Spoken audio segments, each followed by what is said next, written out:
Hi creative friends, this is Freya and thank you so much for being here. So I'm going to continue with doing my series on values, and now that I've allowed this to completely dry, I'm really loving a lot of what is going on here. Now on the face of it, it doesn't seem like there's too much, there's no colors. Well, let me take that back. There's no bright, bold colors. Obviously, there are colors on this page, but the normal burnt siennas, oranges, pinks, reds, all those delicious, luscious, bold colors that I so love, they are not on this page. But what is on this page is mood, is depth, is texture, is a feeling for the portrait that is going to emerge. And, there's a face here. And it's not distracted by the colors. So before we dive into this, I am just going to show you a few other quick studies that I've been doing, and I think they're very interesting. So I worked really fast on this one, and again, I'm just using my Prussian blue and I think my titanium white. I might have used a little bit of the cashew, but and I used my Payne's gray, but a very monochromatic kind of a feel to it. Like I didn't add a lot of details, but again, you get a feel for the face that is going to emerge. And over here, this was really, really quick. I was just working really fast. I set, I think I set a timer and I was like, let me just see how fast I can work. And once again, like, look at the eyes, there's some life in there. There's juice on this page. Now what I did over here is I started the page just like this with my Prussian blue, with my titanium white, and my Payne's gray.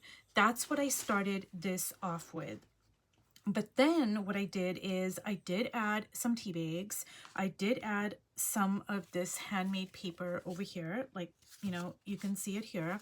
And I did add some red inks. I added some of my Liquitex burnt sienna. I did not add too many colors, but obviously I added, quite a lot of colors, but it did start off like this right here. And I'm going to bring it up closer here.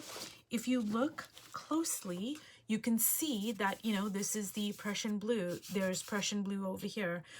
There's Prussian blue over here. So I started off with a very, just a very value-based portrait. And I'm so excited by where this is going. Now it's only like maybe 30% into the portrait, but I promise you, you guys, if you work on your values, it is going to strengthen your knowledge and your use of color. You're going to become much more confident, and it's just a great way to focus on the lights and the darks without the distraction of color, because as much as I love color, it can be distracting.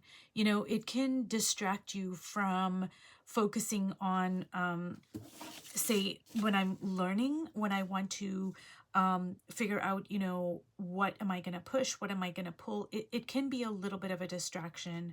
And the more you work on your values, the better you're going to get at colors. And so what I'm going to focus on in this video is the push and the pull. And we're not going to be distracted with colors, because when I first brought up this concept, I think I was doing still lifes, but we were using reds and we're using a whole bunch of colors.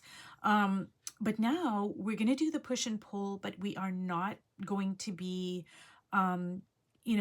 dealing with color, like all the wild colors. We're just going to have a very limited color palette. So that's going to be very helpful, actually. So anything we want to push into the background, I am going to use a darker color. So I'm going to use a darker value, and I'm also going to use a cooler color.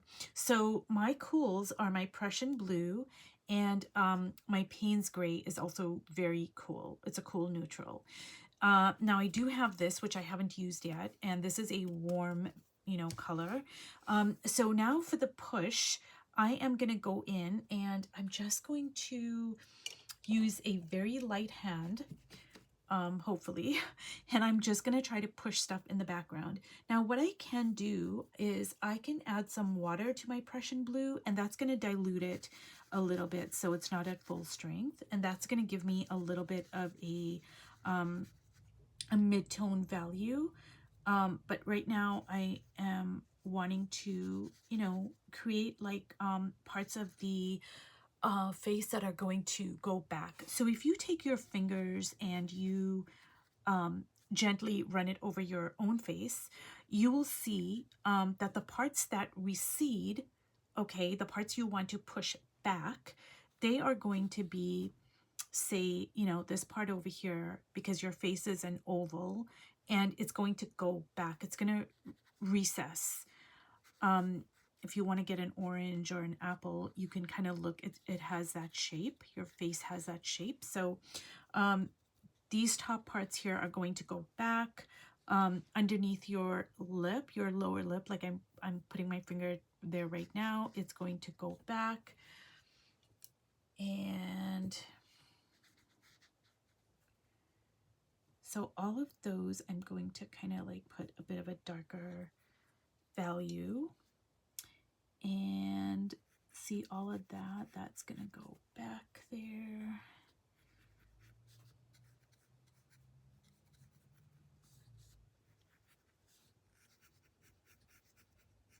It's going to go. And honestly, you guys, so I've been working on these value portraits, the ones I just showed you, and a few more as well, actually. And in the beginning, like when I first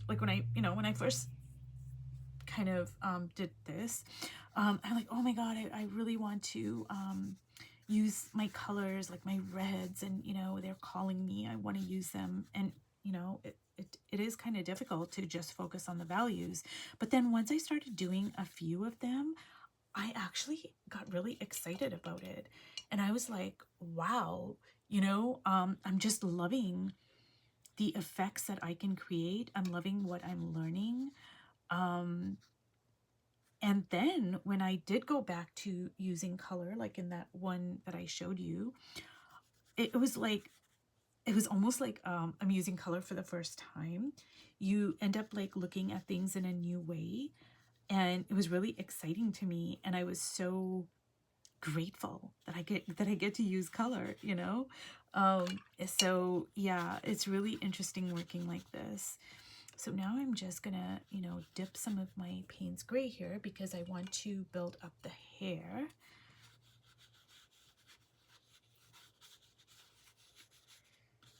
Okay, I don't want too much of this Payne's gray here. But can you see how it is taking shape? Ooh, that is my Payne's gray. For some reason, I thought that was my Prussian blue, but it's not. But that's okay. I am going to go with it.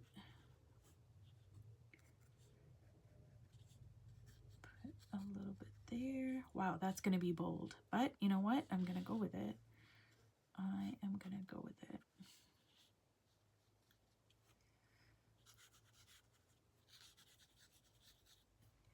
Now, the white of the paper is also a value, so just keep that in mind as well.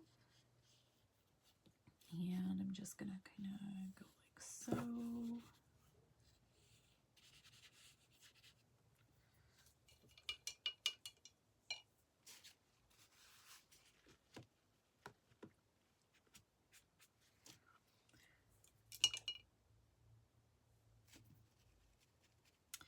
So now what I'm going to do is I am going to focus on some of the pull parts, the parts I want to pull forward in space. And I'm going to try to have a very light hand here.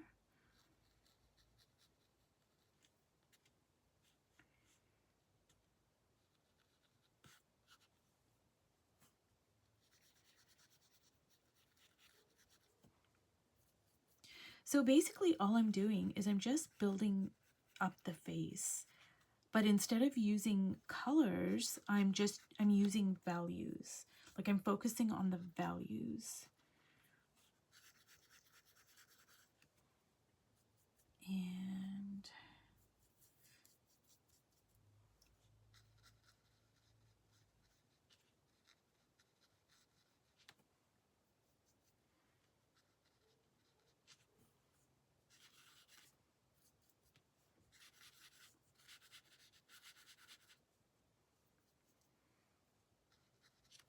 And now I'm going to work on the eyes, the whites of the eyes just a little bit. And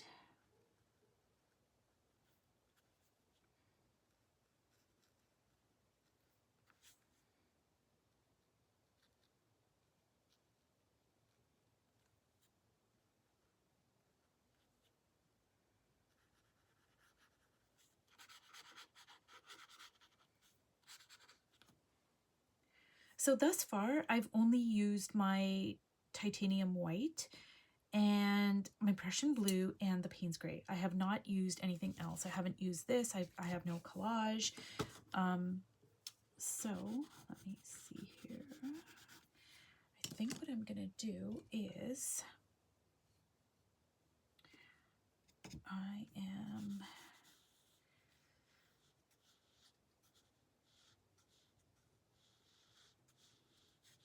going to fill in the background here.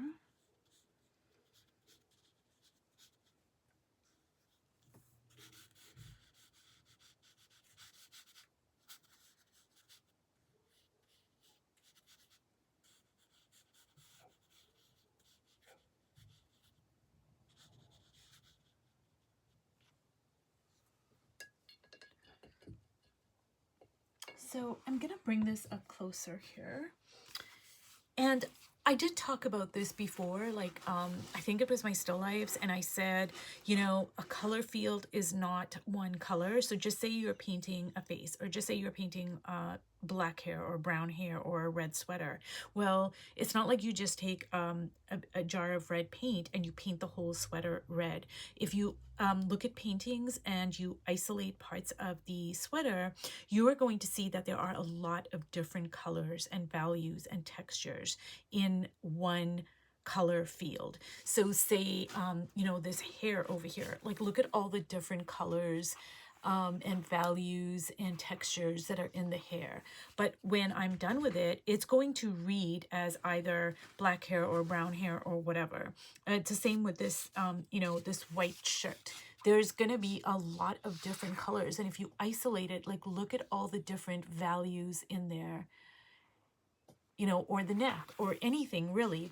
So if you get your values right, you can use any color that you want. It's like magic. So you guys, if you want to improve your confidence with colors, your use of colors, your knowledge of colors, focus on values. Focus on not using any of the colors. Like I know obviously Prussian blue and Payne's gray and titanium white are colors. I get that. But what I'm saying is this is a very limited color palette. You don't have all of those other colors like reds and yellows and greens and, you know, whatever other colors you might use. So if you want, I know it sounds contradictory and it sounds kind of like, what on earth am I even talking about? But if you want to improve your knowledge and use of colors, to be more confident in using color, focus on working with a very limited color palette. It works like magic. So anyways, you guys, if you've watched all the way to the end, thank you so much. I'm going to allow this to completely dry, and then we're going to come back and I'm just going to bring this up closer. Like I am still really loving a lot of what is going on. So thank you so much for watching, and I'll see you in my next video. Bye.